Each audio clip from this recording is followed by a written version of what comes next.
Estamos en la serie de Creer. Si usted no está al tanto de la serie de Creer, está perdiéndose algo bueno. Así como fue la historia, hoy tenemos la serie Creer.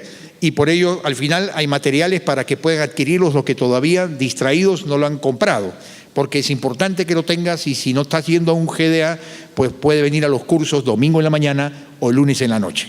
Y el día de hoy nos toca un tema interesantísimo, que es el tema de la salvación. La salvación es el tema fundamental del Evangelio. Cristo vino a la tierra para traer salvación. La Biblia habla de la salvación. La obra de Cristo en la cruz es para salvación, como todos sabemos. El mensaje del Evangelio es predicar las buenas nuevas de la salvación. Todo tiene que ver en el cristianismo con la salvación. Pero increíblemente, muchas veces los cristianos no entendemos bien qué es la salvación. No captamos la profundidad del tema de la salvación. Y creemos que salvación simplemente es que no te vas a condenar y que vas a ir a la vida eterna. Pero la salvación es mucho más que eso. Y si no entiendes cuál es la obra de la salvación, difícil que Dios pueda completar y hacer la obra en tu vida.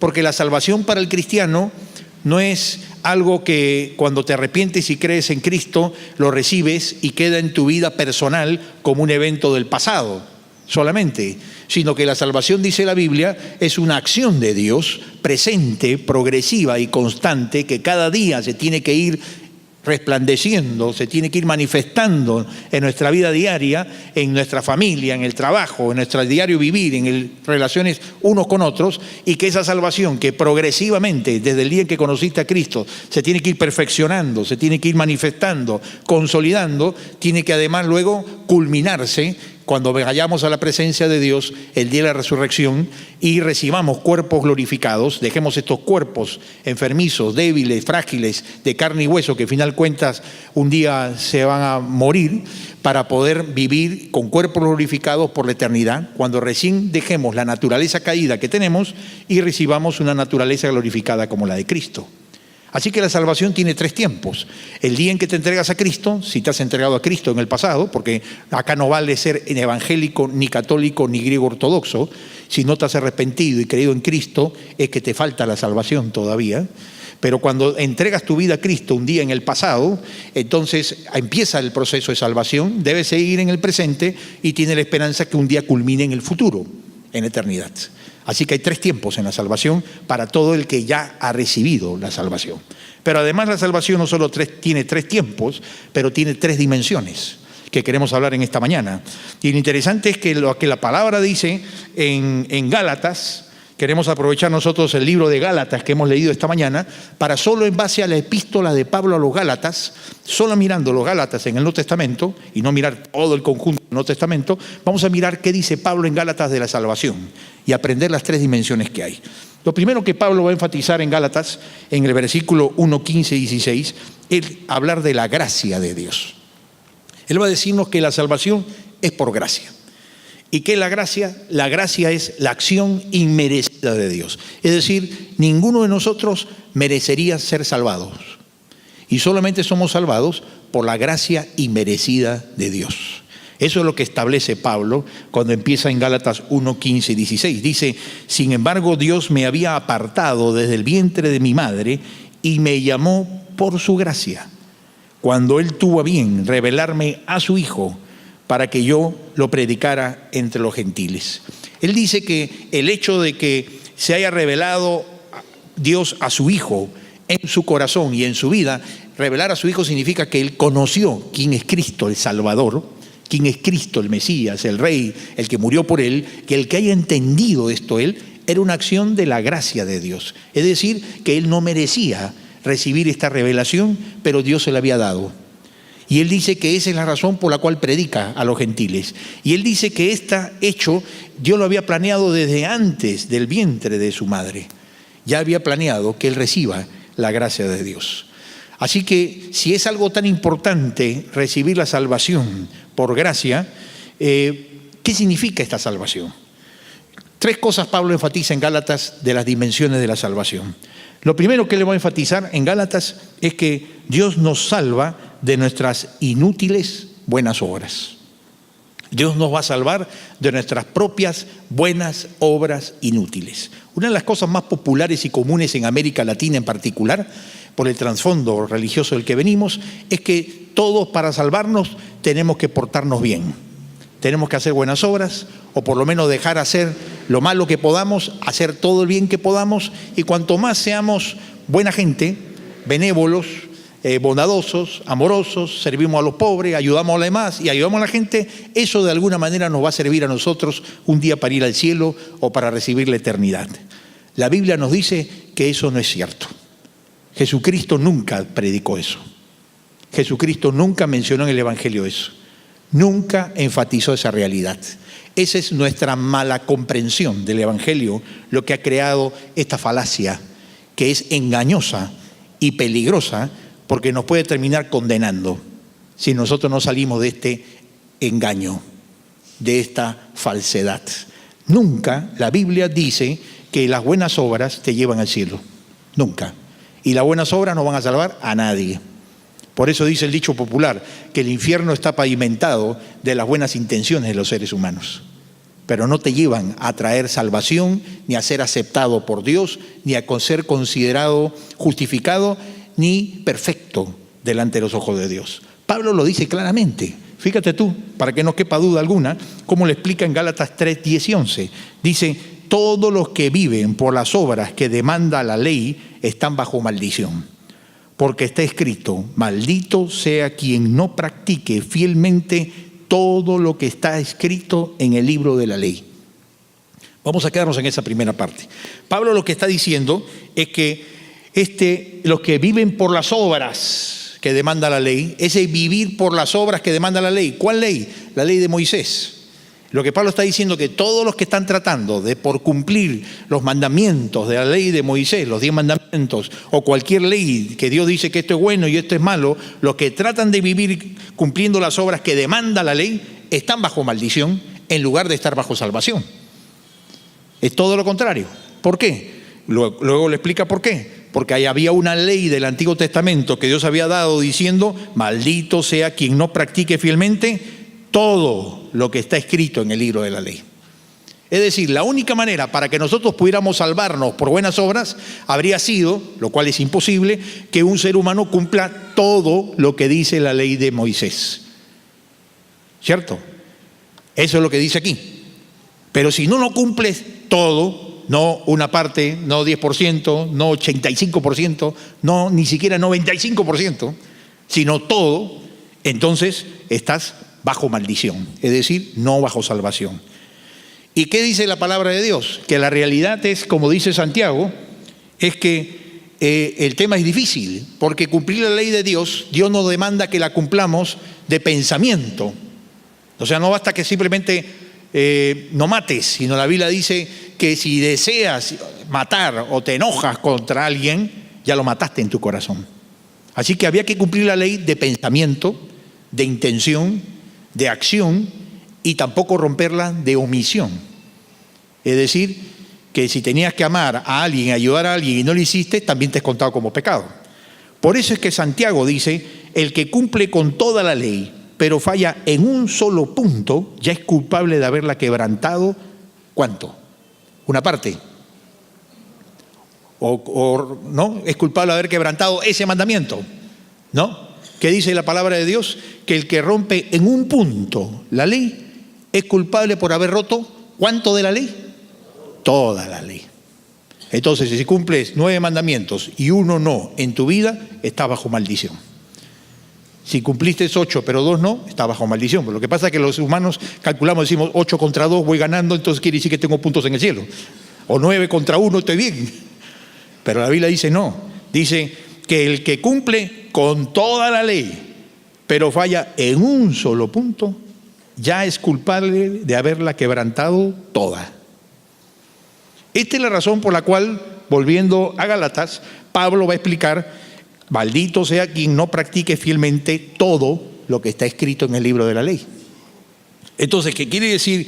Que de acuerdo a la palabra de Dios, todos, sin excepción alguna, los moralistas, los religiosos, los obispos, los sacerdotes, los pastores, los monjes, la gente de convento, las personas que están en el África entregando su vida por ONG y por los pobres, los que hacen bien al pobre y al huérfano, todos estamos bajo maldición.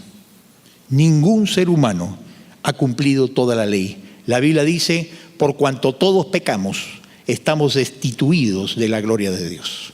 Todos somos pecadores. Es lo que dice la palabra de Dios, sin excepción alguna. Y por el camino de las buenas obras no nos vamos a salvar, porque siempre romperemos un punto la ley. Entonces, tratando de cumplir los mandamientos, para tratar de mejorar tu vida, para llegar a cumplirlos todos, la dice la palabra de Dios, es imposible porque el ser humano tendemos siempre a romper un punto de la ley. Esa es la razón por la cual Cristo vino a la tierra. ¿Por qué vino Jesucristo a la tierra? Por esta realidad, que Él vio que nadie podía llegar al cielo por el cumplimiento de las buenas obras. Y entonces, mirándonos a todos condenados y sin esperanza que en el futuro nadie pueda nunca jamás cumplir la ley, Dios envió a su Hijo Jesucristo a hacer lo único que podía salvarnos, y es que todos los pecados que habíamos cometido sean castigados en el cuerpo de Jesucristo en la cruz, para que nosotros seamos libertados de la culpa de haber roto los puntos de la ley. Y Él cayendo sobre su cuerpo, Dios golpeando sobre su cuerpo nuestros pecados, porque nuestros pecados no es que Dios los perdonó y dijo ya pasa nomás, no importa, no, todos tus pecados y los míos han sido castigados ya en el cuerpo de Jesucristo, todos, y lo de la humanidad.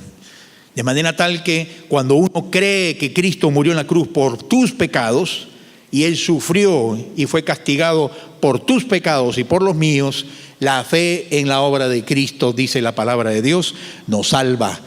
No solamente nos perdona nuestros pecados, sino que ahora vamos a la segunda parte. Dice, ahora bien es evidente que por la ley nadie es justificado delante de Dios, porque el justo vivirá por la fe. Nota tú que enfatiza Pablo de nuevo, es evidente que por la ley, las obras de la ley, las buenas obras, nadie es justificado delante de Dios. Nadie. Ni los pastores, ni nadie. Ni todo lo que haces tú de servicio a Dios puede valerte para salvación. La salvación nos la entrega gratuita y merecidamente Cristo muriendo en la cruz, por haber creído que justamente nada de lo que hagamos será merecedor de esta salvación, y que solo creyendo en Cristo podemos recibir el perdón de pecados y la salvación como un regalo eterno de la misericordia de Dios, inmerecido para nosotros por toda la eternidad. Y al creer en Jesucristo y en su obra en la cruz, no solamente Dios te perdona, sino nota tú que dice allí, que es justificado. Es decir, Dios no solamente perdona tus pecados pasados, que ya es grande, porque nos libra de la condenación, pero hace algo más, nos justifica. ¿Qué quiere decir? Que no solamente te considera que has perdonado tu pecado, sino te considera como alguien justo, como si nunca hubieras pecado delante de Dios. Eres nombrado delante de los anales de la justicia de Dios en el cielo como alguien justo, es decir, como si nunca hubiéramos pecado. Y nos atribuye la misma calidad de justicia que Cristo tuvo en la tierra, que vivió sin pecado, a nuestra cuenta como si fuera nuestra. De manera que a partir de que creemos en Cristo, el Señor nos considera justos delante de su presencia, no por nuestras obras, sino por la vida de justicia perfecta que tuvo Cristo, y que al creer en la cruz nos es atribuida como si fuera nuestra, a nuestro favor. Mira el regalo de la misericordia de Dios. Esto es lo que la salvación significa. La salvación significa algo legal. Es una posición forense, legal, en la cual el Señor nos atribuye a nosotros la justicia de Cristo a favor nuestro, y nos quita la cuenta de la maldición por no haber cumplido la ley, por habernos perdonado nuestros pecados, y porque Cristo sufrió en la cruz el castigo de nuestros pecados, y somos librados de la condenación porque Él ya sufrió la condenación por nosotros. Esto es lo primero que significa la salvación. Entonces la conclusión es dos cosas. Número uno, estamos condenados por la ley porque no la hemos cumplido perfectamente. Eso es lo primero que tenemos que entender. Todos estamos condenados por la ley porque no la hemos cumplido perfectamente. Pero la buena noticia es que podemos llegar a ser justos, perfectos ante Dios solo por medio de la fe en la obra de Cristo en la cruz. Ahora te voy a decir algo. Hay personas que nacen en familia cristiana, hay personas que vienen a la iglesia durante años y nunca entienden esto. Nunca entienden esto. Nunca captan lo que significa la salvación, no por obras, sino por la justicia de Cristo.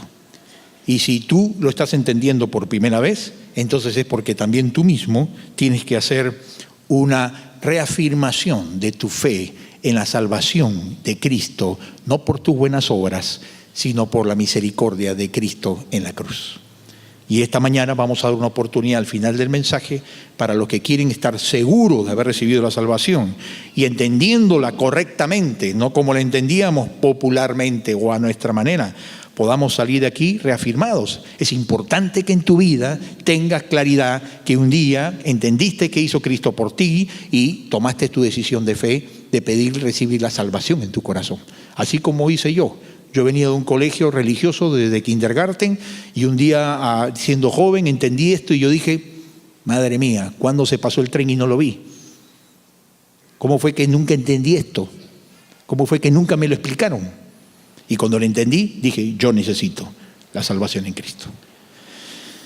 Y ahí empezó el proceso de mi vida espiritual. Así tiene que ser con cada uno de ustedes esta mañana para que sepan que recibieron la salvación de verdad. La segunda cosa que hace la salvación es que nos salva del mundo dominado por el mal. Es decir, la salvación no solamente tiene que ver con los pecados que hemos cometido y cómo Dios lo ha hecho en la cruz para salvarnos, perdonarnos y permitir que no teniendo las buenas obras suficientes podamos ser salvados. Ninguno tiene las buenas obras suficientes perfectas para el cielo, pero Dios nos salva por eso, por la muerte en la cruz. Pero además de eso, nos salva del mundo dominado por el mal. Ese es otro aspecto de la salvación que a veces no enfatizamos, que la palabra de Dios enseña. Fíjate cómo dice Gálatas 1:4, hablando de Cristo, el cual se entregó a sí mismo por nuestros pecados para que nos rescatase de este mundo presente dominado por el mal. ¿Para que nos rescatase de qué? Ya no solo de nuestros pecados personales, sino del mundo como sistema organizado que habla de valores, que habla de cosas lindas, de autoayuda, de ayudar a los pobres, de traer la paz mundial, de acabar con las guerras, de soñar con todas las cosas, pero que en el fondo la Biblia dice es un mundo marcado y dominado por la maldad y en donde los intereses que priman dominan el mundo hacia el mal. ¿No es esa es la realidad que vemos en el mundo todos los días? Y dice la palabra de Dios que Cristo murió en la cruz para poder hacer ¿qué? Para que tú y yo que vivimos en medio de este mundo marcado por el mal, seamos rescatados de su dominio y podemos vivir en el mundo sin ser del mundo, para que tengamos victoria frente al mundo. Porque el mundo no solamente es las cosas malas que el mundo te tiende a hacer, sino es los valores y los principios malos que nos comunica, falsos. Fíjate si el mundo hoy día no necesita esto. ¿Se acuerdan de esta imagen triste del niño sirio que murió a las orillas del país a donde quería llegar, escapando de inmigración del Medio Oriente? Esto te está hablando de la maldad de hoy.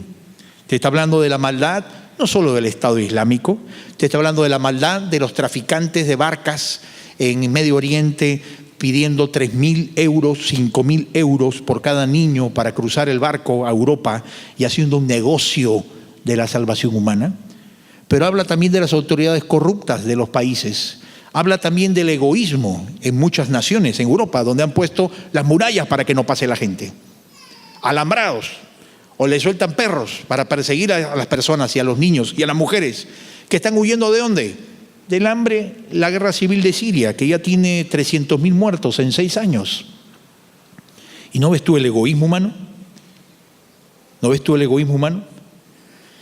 Así que cuando uno ve estas cosas, uno se da cuenta de la maldad del ser humano y cómo es que tienen que negociar las naciones y te vamos a bajar tanto la deuda y arreglas esto aquí, arreglas esto acá, sí que tú ayudas a los inmigrantes. Y se están repartiendo las cuotas en Europa.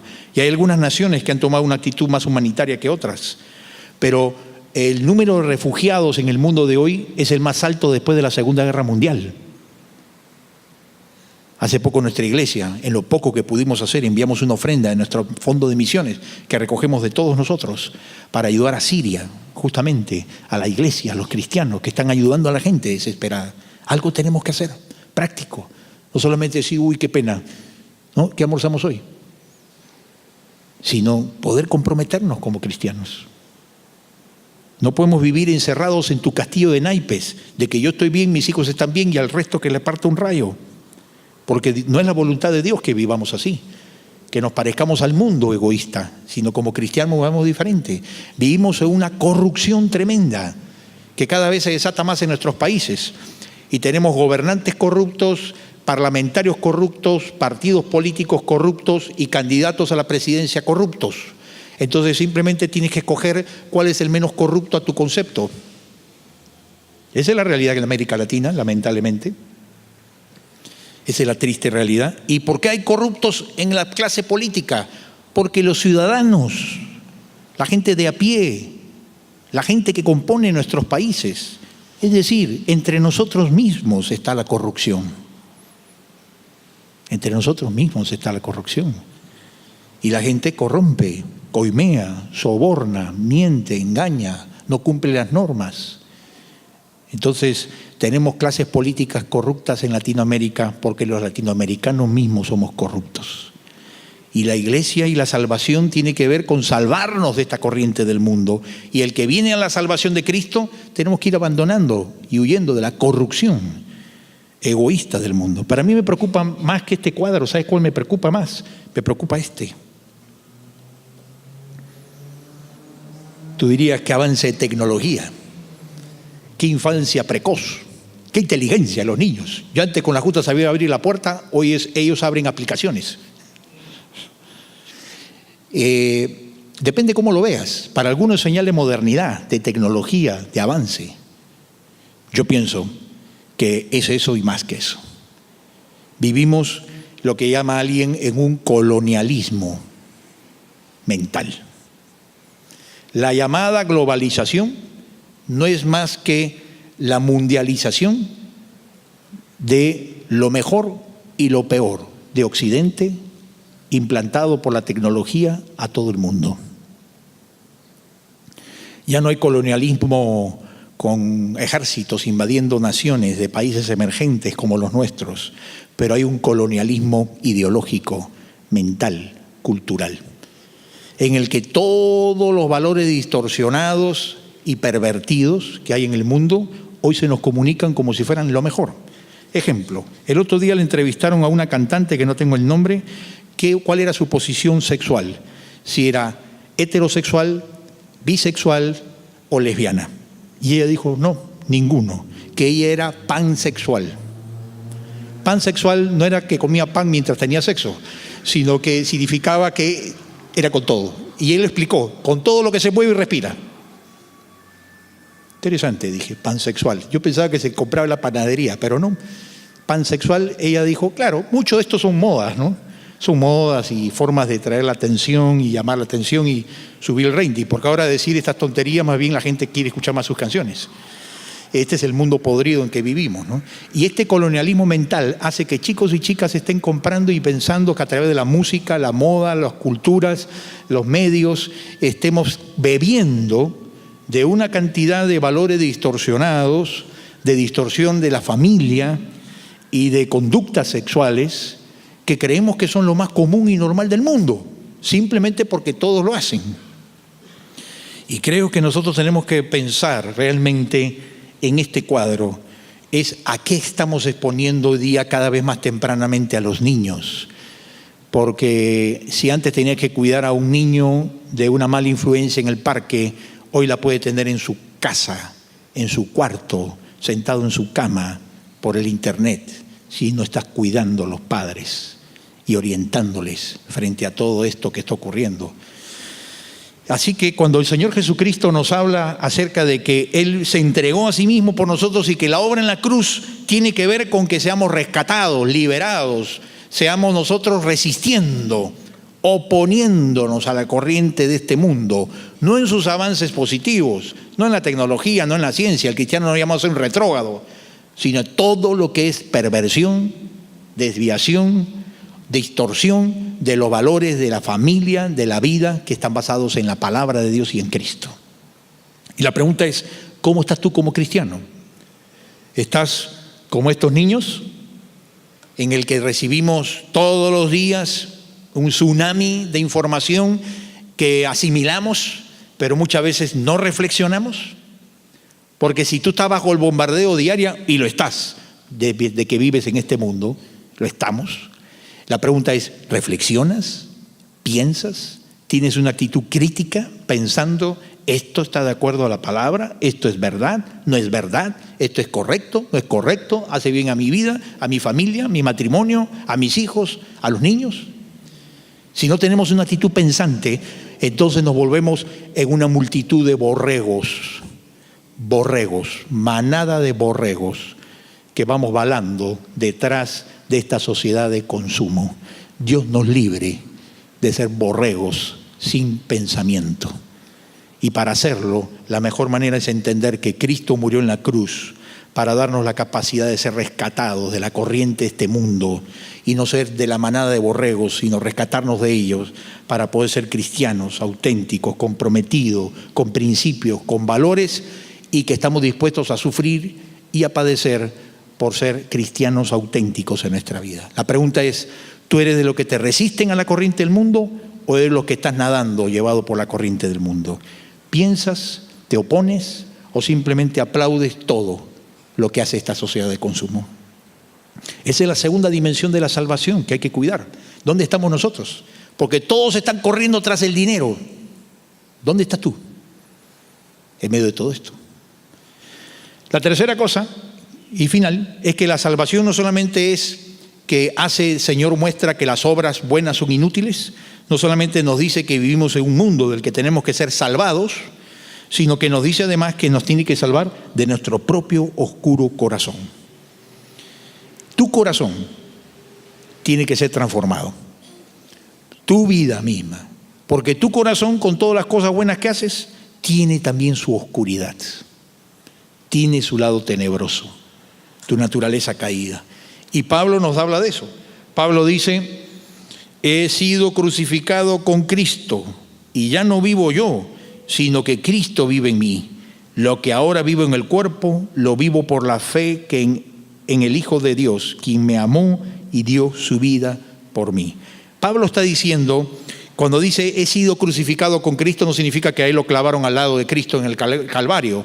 Está hablando de una manera espiritual, simbólica, y está diciendo que cuando Cristo murió en la cruz, murió para que ya no viva uno para sí mismo, ya no viva yo para mí, sino que Cristo vive en mí. Y él está diciendo que en la vida cristiana la salvación es para que ya no sea tu yo, nuestro propio yo, lo que yo deseo, lo que yo quiero, lo que yo pienso, lo que a mí me gusta, lo que a mí me parece, lo que yo estoy de acuerdo, no sea lo que mande tu vida. Porque si como cristiano todavía es lo que yo quiero, lo que yo deseo, lo que a mí me parece, lo que yo opino, lo que manda tu vida, entonces no estás siendo un cristiano auténtico. Eres cristiano de nombre, pero no verdadero cristiano. El verdadero cristiano se le conoce porque ya no es el yo, puntos suspensivos, lo que manda mi vida, sino es Cristo el que gobierna mi vida.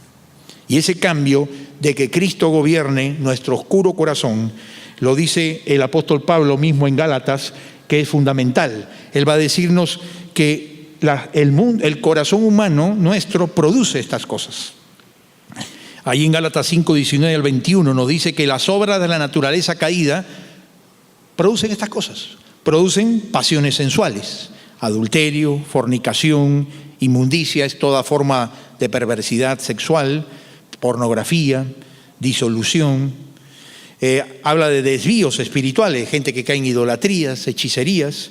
Son 4 clasificaciones que el corazón humano puede producir. Conflictos interpersonales, envidias, homicidios. Hace poco nos enteramos de la triste muerte de la hija de alguien que vivió el encuentro matrimonial hace años y que está en otro país. Y a su hija de primer matrimonio la mataron a golpes su pareja, la mató a golpes su pareja. Eso es lo que está pasando en el mundo de hoy. Es la ira. El otro día vi una película buenísima acerca de la ira. Eran cuentos urbanos acerca de la ira. Como 2 personas peleándose por el auto terminan matándose al final. La ira está manejando a mucha gente, la violencia verbal, el enojo. Si no cuidas tu enojo, vas a terminar alejando de ti a tus seres queridos, a tu esposa, a tus hijos y a la gente que trabaja contigo. te pierden el respeto al ver que tú te descontrolas, manejado por tu yo, a través de la explosión de ira y la explosión que derrama la lava, ¿no es cierto?, mortífera de las palabras. Las palabras, ¿cuánto pueden herir? Una señora me dijo una vez: pastor, mi alma está muerta y a mi alma la mataron, y a mi alma la mataron las palabras de mi esposo, me dijo la señora.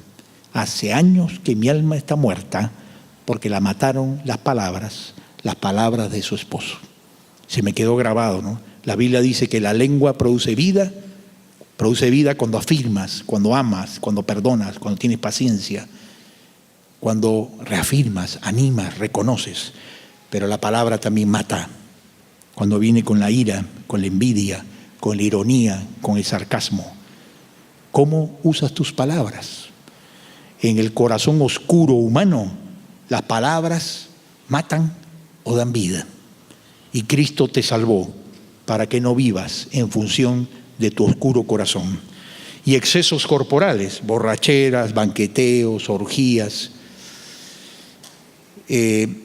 Hace poco acabó el juicio en Francia del que iba a ser candidato para ser el director del Fondo Monetario Internacional y que era candidato a la presidencia de Francia, y que estaba investigado por tener orgías sexuales con prostitutas menores de edad. Y cuando lo confrontaron los periodistas, él dijo: pero ellas querían y voluntariamente participaron, entonces yo no soy responsable legal. Y fue liberado de la culpabilidad de abuso de menores, porque se demostró que voluntariamente la menor entró a su departamento como parte de una mafia de prostitución con mujeres de naciones de Europa Oriental y del norte de África, que son esclavizadas y vendidas como prostitutas de por vida hasta que se mueran de sida. Pero como la chica testificó que entró voluntariamente al departamento, porque así le ordenan la mafia que lo haga, este hombre fue liberado de cargos judiciales. ¿Es mentira o es verdad? Es decir, la justicia humana solo trata lo que se ve, pero Dios mira el hombre. Estamos viviendo estos tiempos. Este tipo no era un mafioso de San Juan de Lurigancho, era potencial candidato a la presidencia de Francia. Los niveles más altos son los niveles a veces más podridos de nuestra sociedad, y los más corruptos y los más pervertidos. Esa es la realidad. Entonces nosotros tenemos que cuidar esto, porque de tu corazón pueden brotar estas cosas. De aquí viene: ¿por qué tanto adulterio? ¿Por qué tanta infidelidad? ¿Por qué tanto divorcio? El corazón humano. ¿Qué Cristo vino a hacer a la tierra? Cristo no vino a traerte una salvación para que estés mirando angelitos y tocando el arpa en una nube hasta que vayas a la eternidad. No, la salvación de Cristo transforma la vida aquí en la tierra. Nos trae justicia al corazón, nos rescata de la corriente del mundo, nos hace resistentes a esta decadencia de valores y nos pone contracorriente del mundo, y además comienza a cambiar nuestro oscuro corazón y comienza a limpiarnos de todas estas cosas. Tiene que limpiar con la sangre de Cristo y la palabra de Dios la santificación del cristiano, porque si la salvación no trae santificación del egoísmo y de estas cosas, entonces el cristianismo no es real en tu vida. Entonces la pregunta es: ¿cuánto estás dejando que la salvación obre en tu vida? No basta decir que te entregaste a Cristo hace un día o 30 años. Eso no sirve para nada si no estás viviendo la salvación cada día. ¿Guardas odios? ¿Hay gente a la que no le hablas? ¿Hay personas con las que no lo ves? ¿Tienes explosiones de ira? ¿Ocultas pecados sexuales?